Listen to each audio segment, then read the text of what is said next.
Good morning बच्चों। आज हम आपको निर्देशांक ज्यामिति पढ़ाने जा रहे हैं। ये देखिए, ये हमारा क्या है, ओ। इसे क्या कहते हैं, मूल बिंदु। ये हमारा क्या है, एक्स अक्ष। ये हमारा क्या है, वाई अक्ष। ये हमारा एक्स डैश अक्ष है और ये हमारा वाई डैश है। देखिए, एक्स डैश में क्या होता है, एक्स के निर्देशांक क्या होंगे, सारे पॉजिटिव।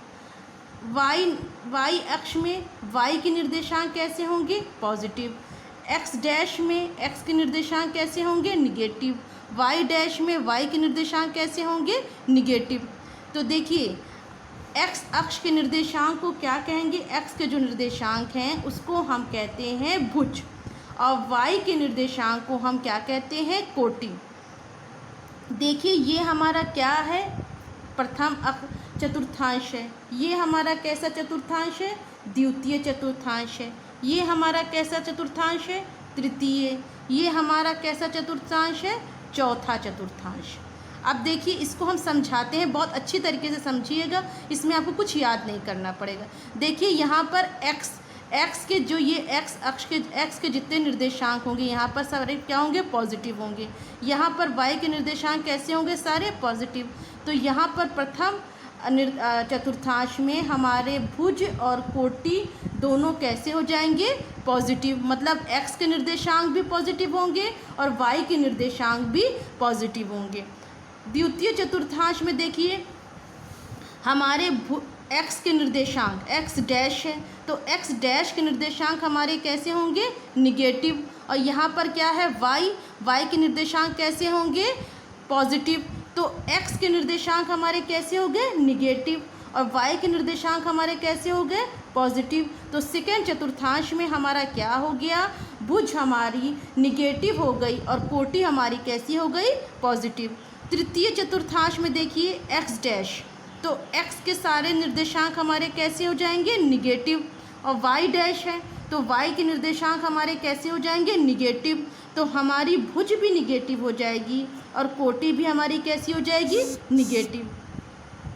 अब देखिए, चतुर्थांश में हमारा क्या है, एक्स के निर्देशांक हमारे कैसे हैं, पॉजिटिव, और वाई के निर्देशांक कैसे हैं हमारे, निगेटिव। तो हमारे भुज हमारा कैसा हो जाएगा, पॉजिटिव, और कोटि हमारी कैसी हो जाएगी, निगेटिव। तो देखिए, एक्स के निर्देशांक को हम क्या कहते हैं, भुज। ध्यान से सुन लीजिए, एक्स के निर्देशांक को हम क्या कहेंगे, भुज, और वाई के निर्देशांक को क्या कहेंगे हम, कोटि। तो ये प्रथम चतुर्थांश में हमारे भुज और कोटि दोनों धनात्मक होंगे। द्वितीय चतुर्थांश में हमारा भुज निगेटिव होगा और कोटि पॉजिटिव होगी। तृतीय चतुर्थांश में हमारे भुज और कोटि दोनों निगेटिव होंगे। और चतुर्थांश में हमारा भुज पॉजिटिव होगा और कोटि हमारी कैसी होगी, निगेटिव।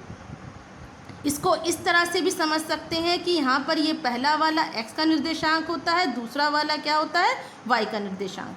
तो अगर हमसे पूछा जाए कि ये किस चतुर्थांश में स्थित है, जैसे हमसे पूछा जाए -5 और 3 किस चतुर्थांश में स्थित है। देखिए, -5 मतलब मेरा एक्स के निर्देशांक कैसे हैं, एक्स और कॉमा वाई। देखिए, ये हमारा क्या है, एक्स और स्मॉल वाई। ये एक्स स्मॉल को क्या कहेंगे, हमारा भुज, और वाई को क्या कहेंगे, कोटि। तो ये एक्स के निर्देशांक है और ये वाई के निर्देशांक है। तो एक्स के निर्देशांक हमारे कैसे हैं, निगेटिव, और वाई के निर्देशांक हमारे कैसे हैं, पॉजिटिव। तो ये किस चतुर्थांश में स्थित है, द्वितीय चतुर्थांश में। इसी तरह अगर हमसे पूछा जाए -4 और -5 किस चतुर्थांश में स्थित है, तो इसमें एक्स के निर्देशांक भी निगेटिव है और वाई के निर्देशांक भी निगेटिव है, दोनों निगेटिव है। तो ये किस चतुर्थांश में स्थित होगा, तृतीय में। देखिए, अगर आप याद भी नहीं कर पा रहे हैं तो ये याद रखिए, बस सिर्फ आपको ये फिगर याद रखनी है। देखिए, यहाँ पर फिर से हम आपको एक बार समझा रहे हैं, एक्स का मतलब क्या हुआ, एक्स के निर्देशांक पॉजिटिव। एक्स डैश का मतलब क्या हुआ, एक्स के निर्देशांक निगेटिव। वाई का मतलब क्या हुआ, वाई के निर्देशांक पॉजिटिव। वाई डैश का मतलब क्या हुआ, वाई डैश के मतलब हुआ वाई के निर्देशांक कैसे हो गए, निगेटिव। तो यहाँ पर एक्स और वाई है, तो एक्स भी पॉजिटिव है और वाई भी पॉजिटिव है, तो दोनों पॉजिटिव हो गया। यहाँ पर एक्स डैश और वाई है, तो एक्स डैश निगेटिव हो गया, वाई क्या हो गया, पॉजिटिव हो गया। यहाँ पर एक्स डैश वाई डैश है, दोनों निगेटिव। यहाँ पर वाई डैश और एक्स, तो एक्स हमारा पॉजिटिव हो गया, वाई डैश निगेटिव। अगर ये फिगर ही हम याद कर लें तो हमको चतुर्थांश याद करने में कोई दिक्कत नहीं। एक रफ में थोड़ा सा फिगर ऐसे करके ऐसे ड्रॉ कर लीजिए, आप हल्का सा ऐसे करके ऐसे ड्रॉ कर लीजिए, बस ऐसे एक्स अक्ष वाई अक्ष, एक्स डैश अक्ष वाई डैश अक्ष। तो आप आराम से चतुर्थांश बिना याद करे भी कर सकते हैं कि ये किस चतुर्थांश में स्थित है। बच्चों आज हम आपको दो चीज़ बता रहे हैं। पहली ये चतुर्थांश, ये तो आप अच्छी तरीके से पढ़ चुके होंगे कि हाँ किस चतुर्थांश में है, इसको खूब अच्छी तरीके से आपने समझ लिया। अब आपसे कोई भी पूछा जाए किस चतुर्थांश में स्थित है तो आप आसानी से जवाब दे देंगे। अब एक नई चीज़ आपको हम बताने जा रहे हैं कि मान लीजिए ए हमारा क्या है, x1 और y1 है, b हमारा क्या है, x2 और y2 है। हमसे कहा जाए इन दोनों के बीच की दूरी ज्ञात कीजिए। a और b, या ये कहा जाए ए बी ज्ञात कीजिए, या कहा जाए ए बी के बीच की दूरी ज्ञात कीजिए। तो दो बिंदुओं के बीच की दूरी का सूत्र क्या होता है, ए बी लिख दीजिए या दूरी लिख दीजिए, जो भी आपको लिखना है। अगर हमसे पूछा जाए दो बिंदुओं के बीच की दूरी ज्ञात कीजिए तो उसका सूत्र होता है रूट x2 माइनस x1 का whole square plus y2 minus y1 का होल स्क्वायर। इसको बच्चों इस तरह से भी हम लिख सकते हैं, भुज x के निर्देशांकों के अंतर का होल स्क्वायर प्लस y के निर्देशांकों के अंतर का होल स्क्वायर। तो अगर दो बिंदुओं के बीच की दूरी निकालने को आए तो ये हमारा सूत्र है। इसको बहुत अच्छी तरीके से याद कर लीजिएगा। ए बी बराबर रूट x2 माइनस x1 का whole square plus y2 minus y1 का।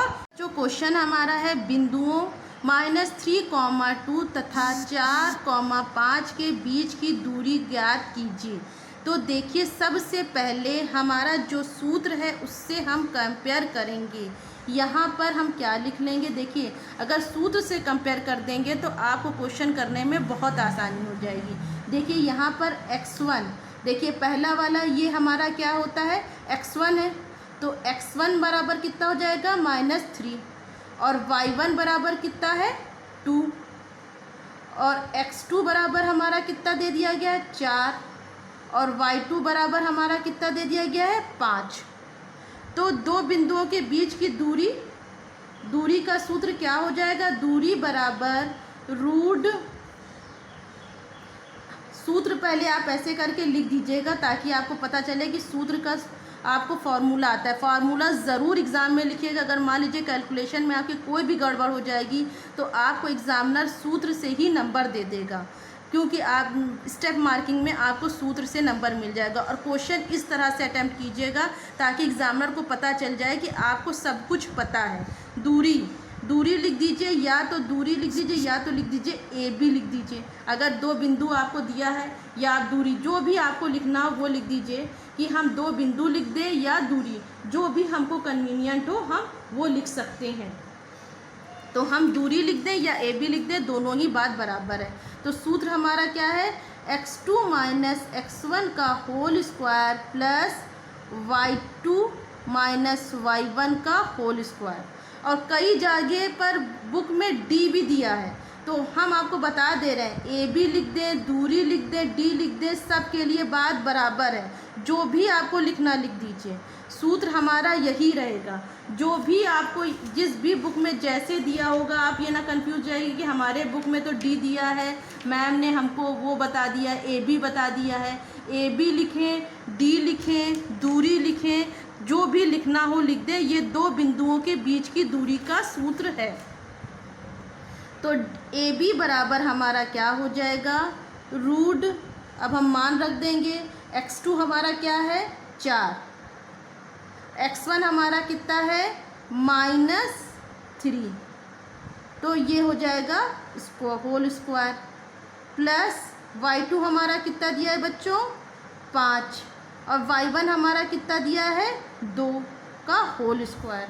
अब देखें यहाँ पर रूट ये खुलेगा 4, ये माइनस माइनस प्लस 3 का होल स्क्वायर प्लस 5 में से 2 का कितना बचा 3, 3 का होल स्क्वायर। तो यहाँ पर हमारा कितना हो जाएगा बच्चों, रूट 7 का होल स्क्वायर प्लस 9 का 9, तो 49 और 9 बच्चों रूट कितना हो जाएगा 58। तो अब आपको ये समझ में आया। फिर बहुत अच्छी तरीके से देख लीजिए, इसकी हम कॉपी भी आपको भेज देंगे ताकि आपको समझने में आसानी हो जाए। सबसे पहले हम कंपेयर करेंगे कि यहाँ पर क्या क्या दिया है। यहाँ पर x1 -3 दी गई है, y1 2 दिया गया है, x2 4 दिया गया है, y2 5 दिया गया है। इससे आपका सबसे पहले आपको क्लियर हो जाएगा आपको क्या क्या दिया गया है। इसके बाद आपको दूरी का सूत्र लिखेंगे, इसको आप लिख के ब्लैक पेन से लिखेंगे बोर्ड का एग्ज़ाम में, ताकि आपको समझ में आ जाए कि सूत्र आपको याद है।